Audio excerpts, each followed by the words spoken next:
Today's reading, we're going to be looking at beauty and beauty archetypes.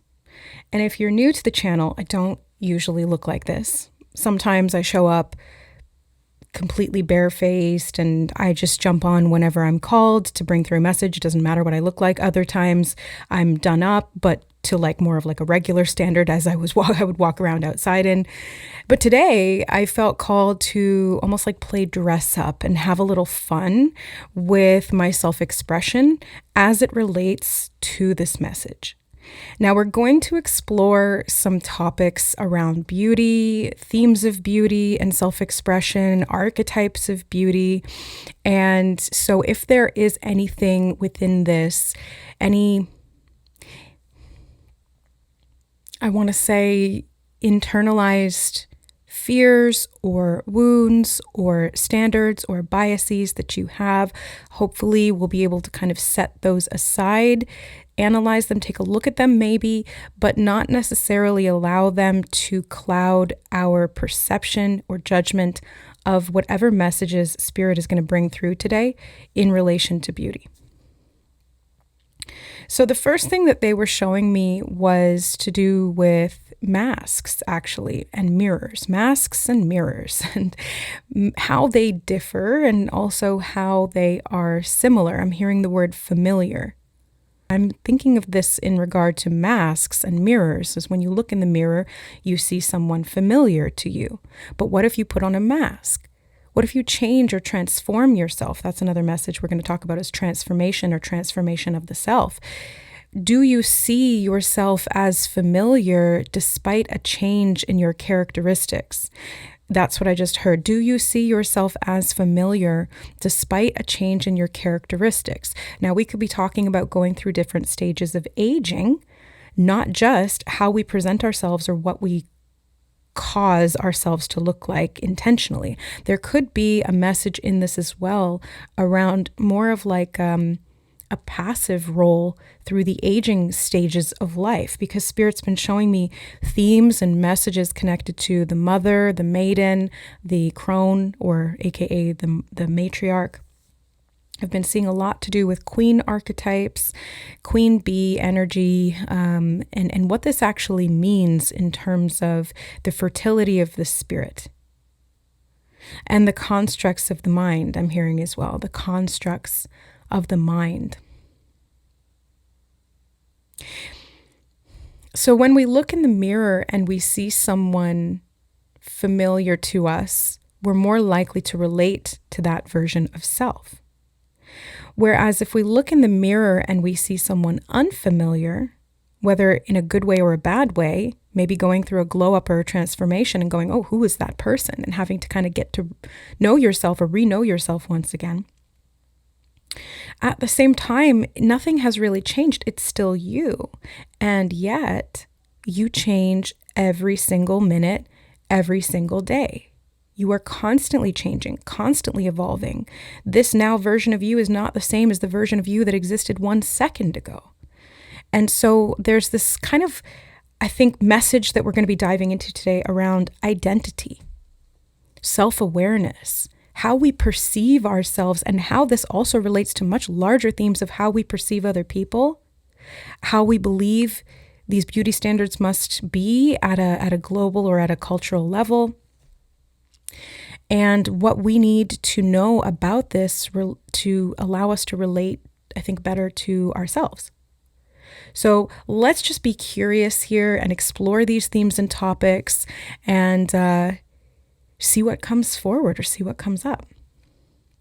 So the first thing I kind of want to mention here is that I've been playing this game called Infinity Nikki. I'm a gamer girl. I just love it. In Infinity Nikki, you get to dress up your character. Actually, she starts with pink hair. It's not the reason I have this wig, but it's an interesting coincidence that I ended up being called to the game after purchasing this wig and exploring themes of changing my hair color. And what I like about Infinity Nikki is that you're able to change and transform different hairstyles, different outfits, different looks, and each one of the outfits has a special ability. So there's almost like this idea that I'm starting to formulate in my mind here as I'm getting deeper into these messages of how we transform internally and how we use our power differently based on how we identify by what we look like, or how we see ourselves. This is what I'm trying to get to the root of. And this has been documented scientifically. I can't remember what it's called. I know there's one that's called the Wonder Woman effect, and it's where you put yourself in a powerful stance, or the Superman effect, and it makes you feel more confident. They say dress for success. When you dress more confidently, it does affect how you feel about yourself, your level of confidence, and even how you act. So there's something about role playing here. And what I love about RPG video games is that you get to design and play through an open world format with an avatar. And the reason I love video games so much is kind of because this reality is exactly that, but it's so immersive. It's like virtual reality to the nth degree, where it's hard to tell where our spirit begins and ends and where the avatar exists in and of itself. I'm trying to bear with me as I try to work through these thoughts, because I'm like thinking on the fly here, as I do in readings, but I'm going to just do my best to put it together and present it as I go. So there's a theme here around the avatar and how we identify and how our looks influence that. But I also want to go into the themes of self-expression, like how our ability to express ourselves through what we put on our bodies can change us and can help us to grow and evolve spiritually, psychologically, and how this can be both an empowering and yet also a playful and innocent process. Like children playing dress up and getting to explore all of these different archetypes, themes, gods, goddesses, superheroes, superpowers, jobs even, like you think of Barbie, and Barbie can be anything. And that's really empowering for, I was going to say little girls, but I think for everyone to explore. So this theme around transforming the self. But the card that came out here, and I'm using the Aphrodite deck intentionally because Venus and Aphrodite and beauty are all connected and related here. But the card that came out is the Seven of Wands. And this talks about your moral high ground, your personal defense and stance on what you believe in and the boundaries that you set around that. So I think it's a fun and playful message that I want to explore here. And yet at the same time, there's a little bit of maybe even like defensiveness of these parts of our identity that we've rigidly adhered to in terms of seeing ourselves and being familiar with a certain version of self. There may be resistance to transformation. And that's why I want to present it with this option of like, what if you just do it playfully? What if it's done for fun intentionally rather than having it kind of just happen and unbeknownst to you, having to explore these themes of beauty in a more deconstructed way? Like, let's make it constructive is kind of where I'm playing with the idea. Anyway, if that resonates with you, feel free, but you do what you want to do. This is a boundaries card. So you have every free will and right to uphold whatever feels right for you, and your personal boundaries are fine for you the way they are. But I feel like there's kind of like this, where is the line question for me? Like, where is the line? Who really are we if we are able to transform and shapeshift? And I'm talking about this not from a human level, but I mean like from a spiritual level, looking at all of our past lives, past versions of self, being every gender, every race, every type of being, every type of entity, every god and goddess. In the unity consciousness, we are everything. And so the lines are blurred between who we are and who we are not. And this is why we get to incarnate. And I'm hearing something about keeping score. What are you talking about, Spirit? Keeping score with what? They're just showing me a scoreboard. Yeah, that's keeping score. I'm not sure. Maybe that'll come back again or be relevant later. Maybe it's about how we keep score in regard to the development of the self and exploring these different identities and characters and personas and versions of self, and these masks that allow us to explore different archetypes, different personal expressions.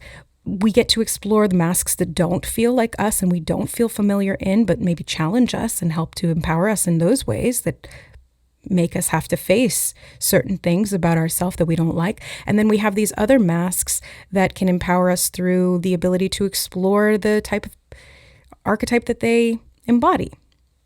I'm seeing references to like superhero masks, and when they put on the mask and they conceal their identity, going from normal to super.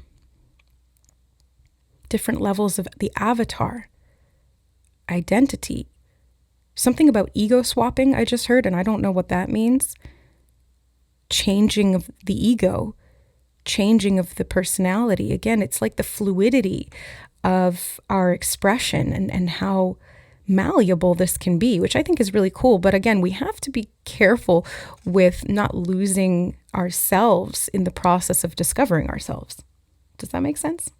Not losing ourselves in the process of discovering ourselves. And I think that if we do lose ourselves, it's fine, because it's all in pursuit of this finding of ourselves, and eventually that will happen. But in the early stages of that process, it's really easy to get lost and to forget who we are, to forget why we came into this body, to forget why we're exploring these themes, why we dress this way, why we present ourselves this way. And to get lost in the sauce of the programming or the pressures of society or the internalized fears or dogma around being perceived in a certain way that doesn't fit with how you feel or see yourself, misperceived, judged, misunderstood. These are all themes that we're being encouraged to look at here and to explore a little bit more deeply within ourselves, because they're going to help us discover what we cannot part from, what we feel is that baseline integrity of who we are, and also what is not.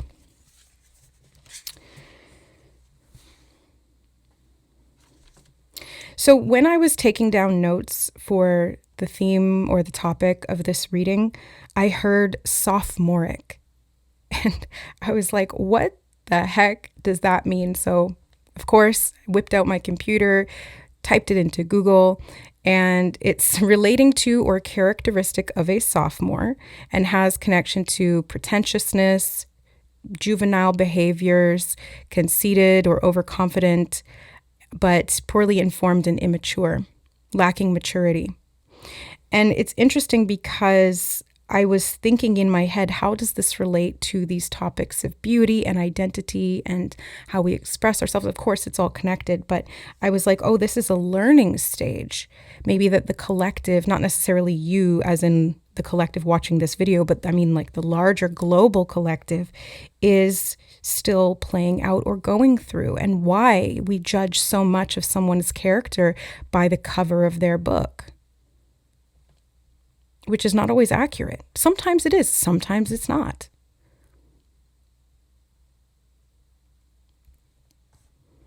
And I think this learning stage and the juvenile aspects of it, the immaturity of it, can be both light and dark. So the immaturity in this sense may present as that feeling of adventurousness and wanting to explore different expressions of self, like playing dress up. The other side of it, the shadow side of it, could present as getting attached to a specific persona and over-identifying with that to the point of vanity or becoming overconfident or conceited, while not really having that foundation of self-knowledge to really back it up and to make it a true likeness of your being.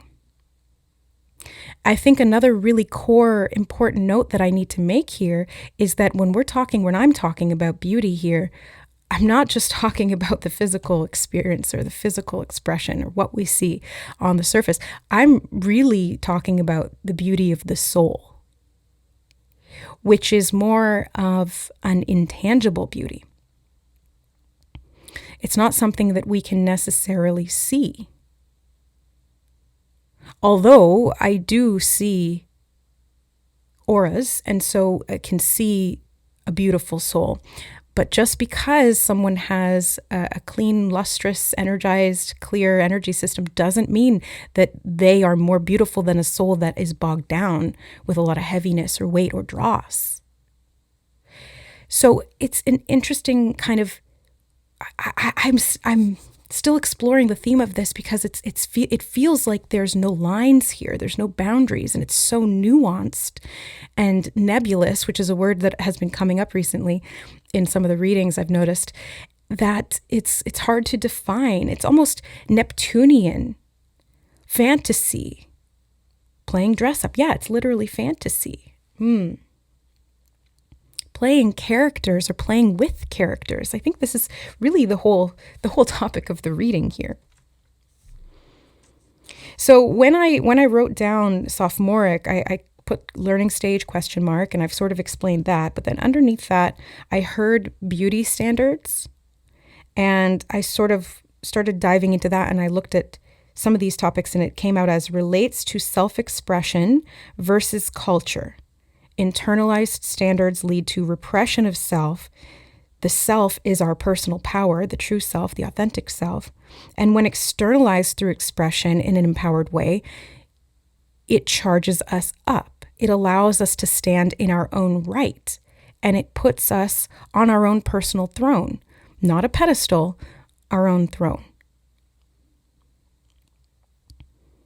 I feel like this is that moral high ground that we're all looking to achieve, but maybe sometimes through distorted means, living in a culture that places a lot of value on the surface, but not necessarily what's underneath it. And I think we need to talk about these areas where we've repressed ourselves and not allowed ourselves to really show up as we are, where we don't want attention, or maybe where we want it too much, depending on the part of the ego that is expressing itself at that given moment. Because we are such multifaceted, complex, intricate, unique beings. That's why I love humans. They're so fascinating, and I enjoy being a human because, well, sometimes, because it is such a rich, deep experience with so much to go into, and it's very confusing, and yet it teaches us so much. So then the King of Swords came out, the King of Swords, and I heard the bargaining chip. And I was like, what do you mean by that, Spirit? The bargaining chip? What is the bargaining chip here? Oh, I sat with that for so long and got nothing. And then as soon as I asked that now, I heard authenticity. King of Swords, this is the truth. This is the self-expression. But I'm also seeing that the truth can change from moment to moment. It's like the truth is, I just heard the truth is immutable. Hold on, let me look that word up. Immutable? Unchanging over time or unable to change. That's interesting, because I was actually trying to say the opposite. I was trying to say that the truth changes all the time depending on what level you're looking at it from. There's truth at every given level. There's surface level truths, there's deeper truths, there's hidden truths, there's distorted, inverted truths, there's truths that we've created because we are creator beings. But when it comes to the truth of the self, at the core, Spirit's saying it's immutable, it's unchanging. And yet we are such changing creatures. It's almost like the only thing we can really be sure of in life is change. And especially when it comes to our looks, because whatever phase of life we're in, we're always changing. Whether we're growing or declining, we're always changing. And I think that's a beautiful thing if we can surrender to that process. So authenticity is the bargaining chip. Authenticity is the bargaining chip, not the beauty itself. It's what it represents to you, or how it represents you to you. On the bottom of the deck, we have the Priestess of Cups, and I'm also noticing when I picked this up, underneath of it is the Queen of Cups. So we've got lots of cups here indicating our emotions, sensuality, our feelings. I'm hearing something about nature, like not just nature, the nature of something, but our nature, our character, our self-expression. And I'm seeing the Priestess of Cups and the Queen of Cups showing this metamorphosis, this transformation from youth to maturity, from one state of being and perceiving the self and the state of self-knowledge that sometimes may come along with that, and the evolution of the self into greater knowledge, greater self-awareness, and the changing form. And the power that that holds, I just heard, the power that that holds. So especially, but this applies to men and women. So this isn't a gendered reading, but especially for my feminines out there, explore the archetypes right now, or whenever you feel called, to the maiden, the mother, and the crone. Where are you at in that cycle? In that phase? Maybe it depends on the day. Maybe it depends on how you feel. Maybe it has nothing to do with age or the chronological age of your body. Maybe it has everything to do with how you feel. Or maybe it has to do with the age of your soul even. You could be a young woman or a young man and have a very old soul and therefore feel, I don't want to say ill at ease. I'm hearing ill at ease, but I want to say like maybe just out of line in some way with the physical expression. Like it doesn't fit. The avatar is not necessarily a match at the moment that it's currently at to where the soul is at.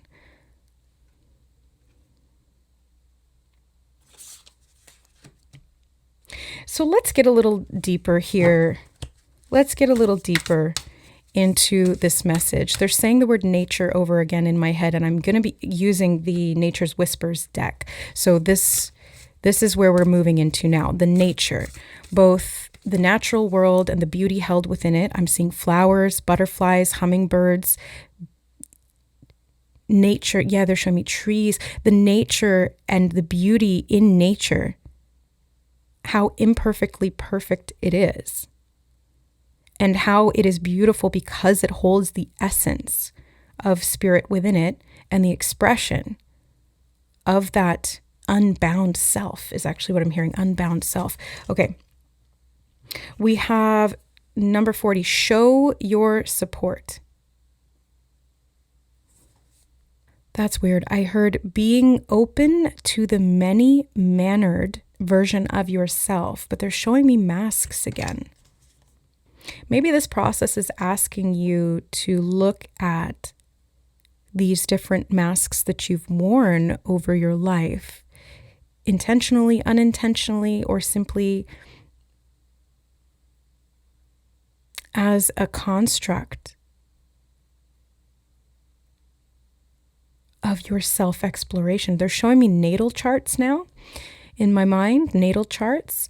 It's like, that's like the blueprint, the astrology, and how that makes up your personality, your life's destiny. Something about that is significant here. I'm also getting a message that you are being shown support in upgrading your awareness of self, or as you go through some kind of a transformative change in your identity. Because this feels like what is happening. And I'm hearing rumblings. They're showing me like I'm feeling, it's not actually physically happening, but I'm feeling clairsentiently like these rumblings, big, deep rumblings under the earth. There's like a collective evolution that's happening. And for you who've been drawn to this reading and to this message, it may be showing up as you questioning this stage of development of your identity and looking back at where you've come from, how far you've come, how much you've grown, how much you've changed. Seeing old versions of yourself and going, who even is that person? Or identifying with a new version of yourself and having to get to know that person. Because they're you, they're all you, but they're also not you. And also the larger sky view or bird's eye of the soul and getting to know that version of you and how it expresses through this version of you. Are you following? I hope so, because I know it's a little meandering. But hopefully you're keeping up. So show your support. There's going to be... they're showing me friends showing you support, specifically friends. And they're showing me Rachel Green from Friends going shoop, shoop, shoop down the mountain. I think that's the episode where she wants to go to like Vermont or something with her family. And it was Thanksgiving. And she's not able to go because she can't afford it. She's too proud to ask for her parents to pay for it. And so her friends all chip in and help her to go, but then she chooses not to. She wants to stay with them. Something about support coming in from your community or from your friend group, because they're mirroring back to you maybe how you've changed or the image that you see of yourself, that there's a reflection of the self going on. Infinite blessings. And this is a blessing, such a blessing, because you're able to see, I just heard something about tomfoolery. What? Tomfoolery? What is that? Maybe it's just about having fun. I think the immaturity here is not like in a negative connotation. It feels fun. It feels childlike. Let me see. Tomfoolery. Foolish or silly behavior. Yeah. Youthful. Of course, it has negative connotations, pulling pranks, being obnoxious, being silly or ridiculous. But I think it's more so being presented to us in this context as being playful. Allowing yourself to not take yourself so seriously and to be a little bit more fluid with how you see yourself, how you express yourself, and how you allow maybe other people to see you as well. Let love be your beacon. Let love be your beacon. And I see a lot of self-love and self-development in this message. And that I think is what's being mirrored back from other people. Now they're showing me Belle from Beauty and the Beast. And this has two messages hidden within it, because in that, Belle literally means or translates to beauty. And she felt misunderstood. She was valued for her looks, but she felt misunderstood for who she actually was. And so the looks didn't actually translate, or I'm hearing something about cachet. They didn't translate to her feeling integrated into the village or into the group. Let me see the word cachet meaning. I think I'm spelling it wrong, because what it came up was cache, a collection of items of the same type stored in a hidden or inaccessible place, although I think that's coming up for a reason as well. Where have you hidden away these parts of yourself? And they're showing me treasure now. Treasure within the self, value, gold in your self-expression, your personality, and the accessibility of how such a wide variety of yous exists within you and the different powers that they hold. But let me look up cachet, because I feel like it's different. Oh, okay. Cachet refers to a quality that makes someone or something impressive or prestigious, bearing a seal of approval.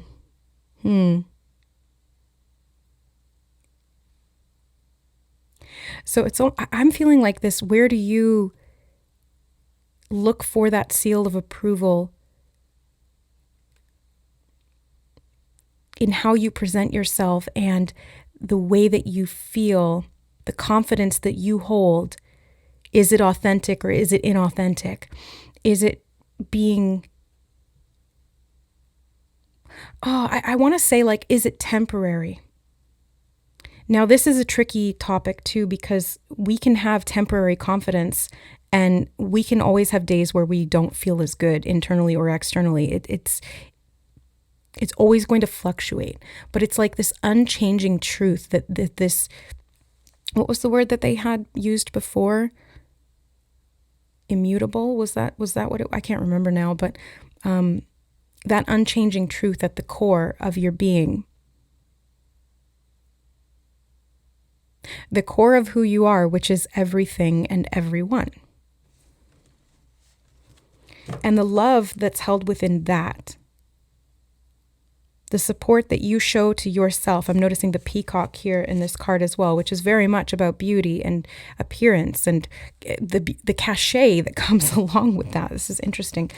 I'm not even going to touch on pretty privilege or anything like that, but I think that it's part of this message, or it's hidden in there somewhere as well.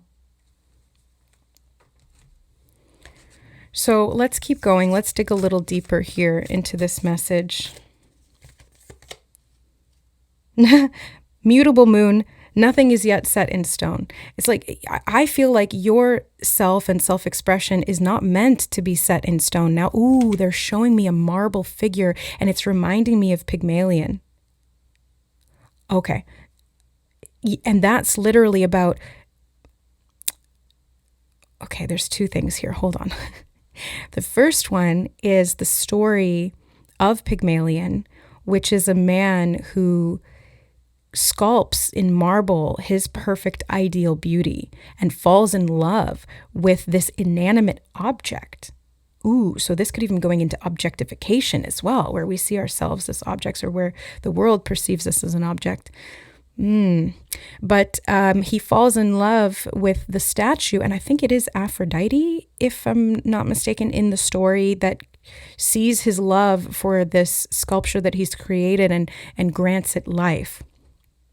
And then that Greek myth inspired the story Pygmalion, which then became My Fair Lady, which is about a man taking a Cockney woman who's of low birth status and disheveled appearance and has a real Cockney accent. Oh my God, I can't do it. I'm not even gonna try. has a real sort of lower class accent, and takes her and turns her into a quote unquote lady and passes her off as high society simply by changing her appearance, her mannerisms, and the way that she speaks. So mutability, changeability, nothing being set in stone and everything being something that is like clay that you can mold and shape and work with. And yet at the same time, having to be aware of the value or the weight that we're placing on that and whether or not that's objectively true.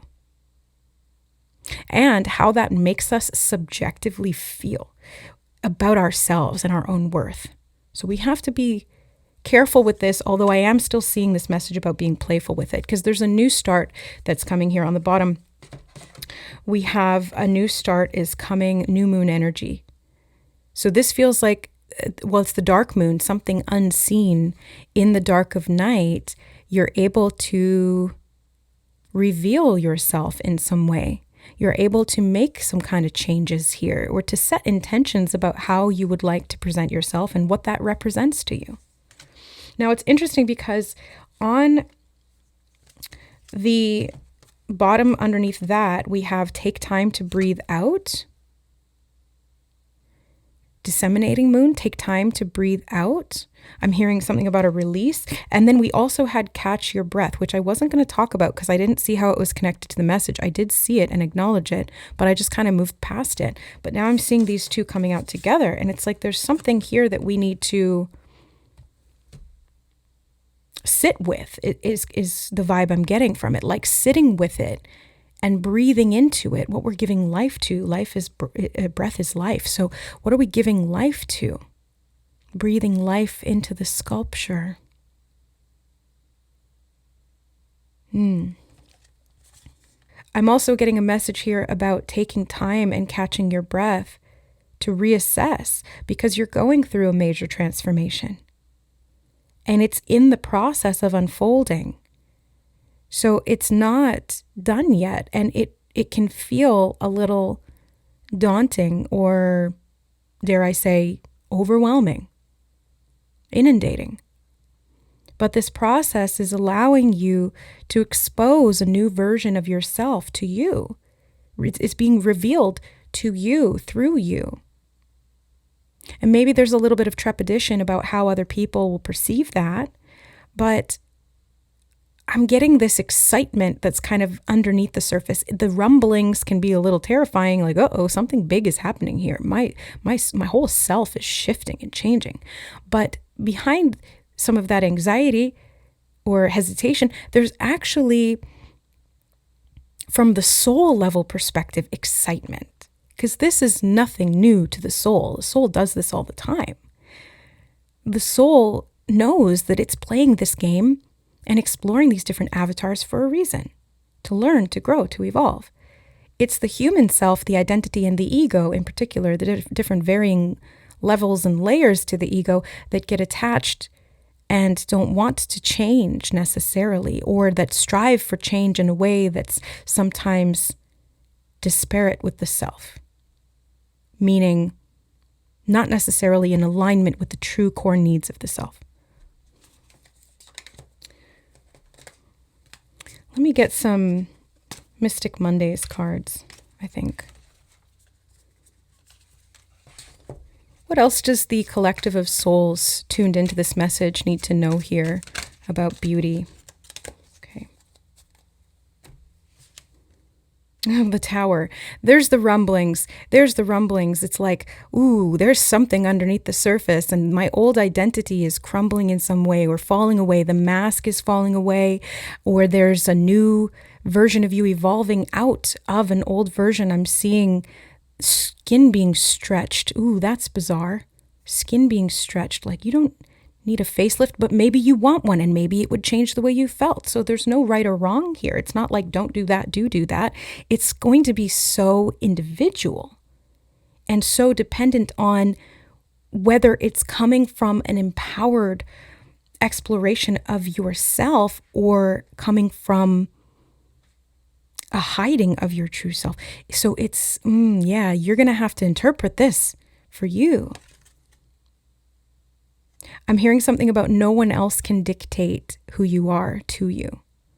I like that. Yeah, that's very Seven of Wands energy. And don't let anyone dictate who you are to you. Some people will mirror and some people will project. So again, discernment.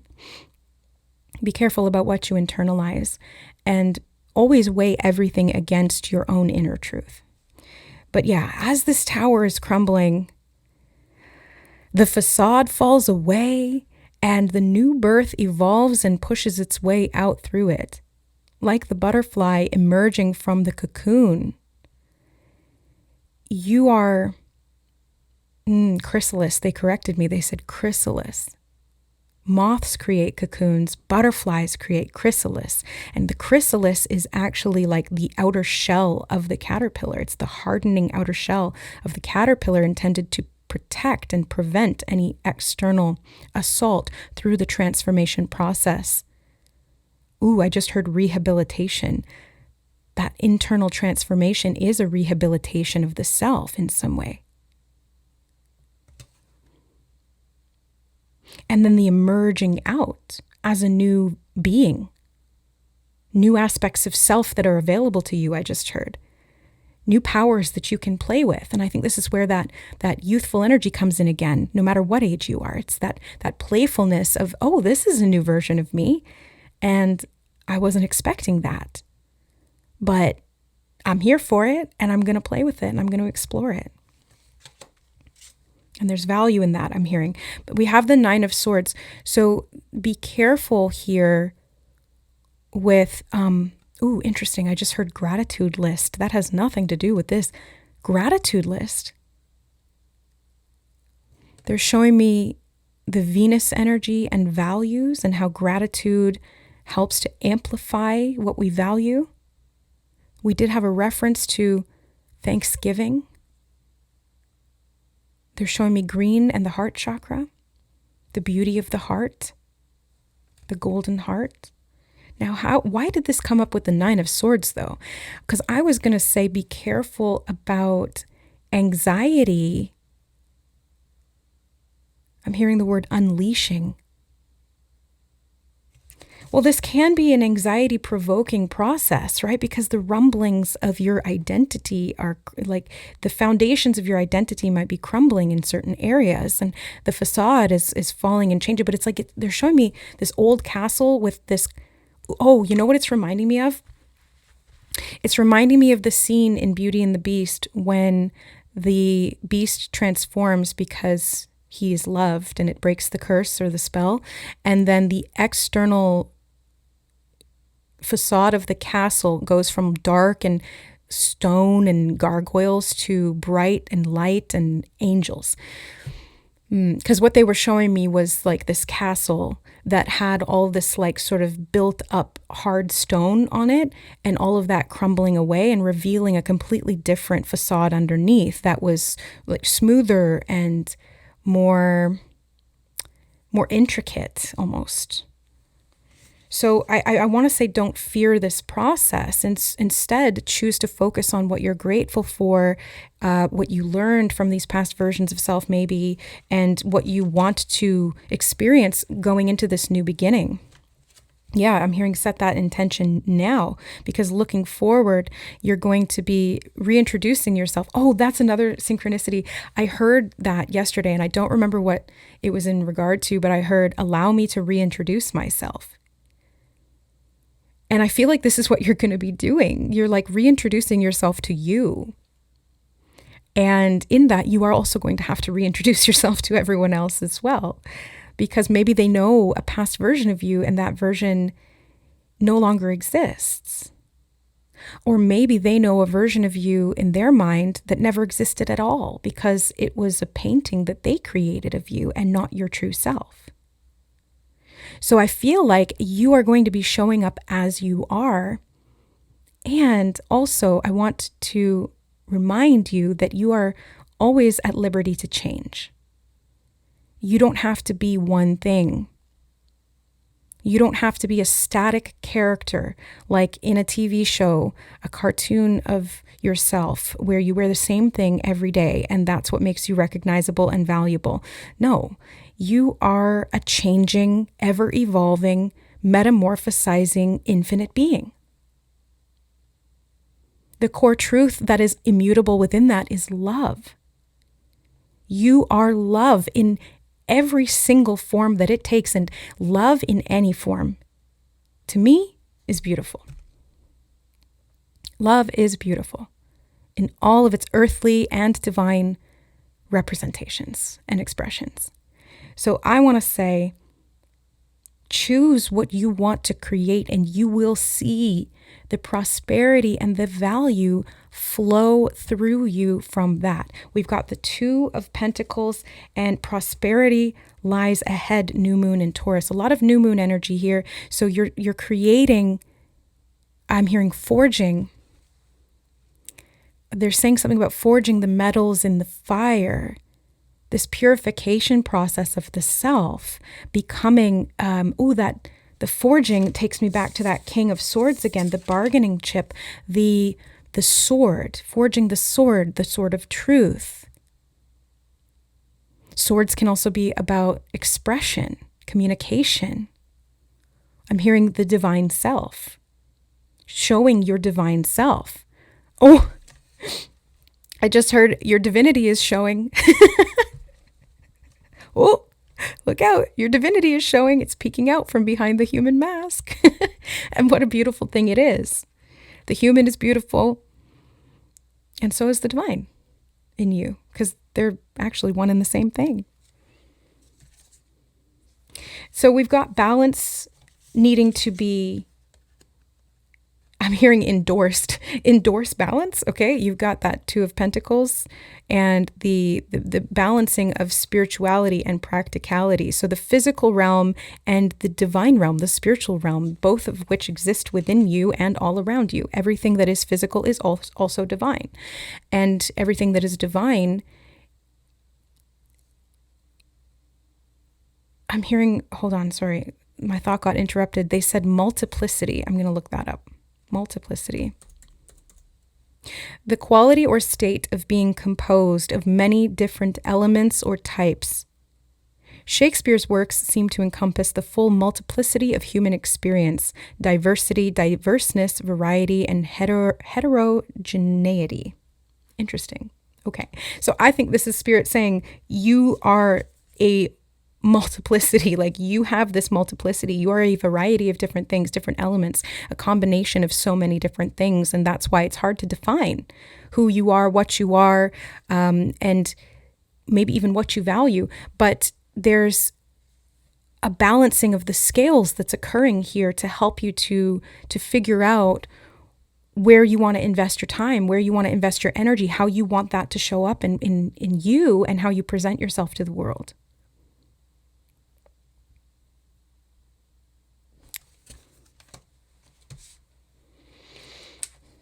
Okay, let's close out this reading with some of these little sweet cards.